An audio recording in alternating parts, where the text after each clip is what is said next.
Hello বন্ধু, office billions হবে সবাইকে স্বাগত।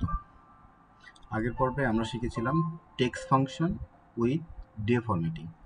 আজকে আমরা শিখব office text function with date formatting. তো চলুন দেরি না করে শুরু করা যাক। এর জন্য প্রথমে আমি দেব ইকুয়ালস, যেটুকু টেক্সট আমরা চাবো সেই টেক্সটটুকুকে আমরা ডাবল ইনভার্টেডের ভিতরে রাখবো। যেমন today is double inverted close. পরের ডেটটাকে অ্যাড করার জন্য আমরা অ্যান্ড সিম্বলটা ইউজ করব। দেন টেক্সট ফাংশন ইউজ করে টুডে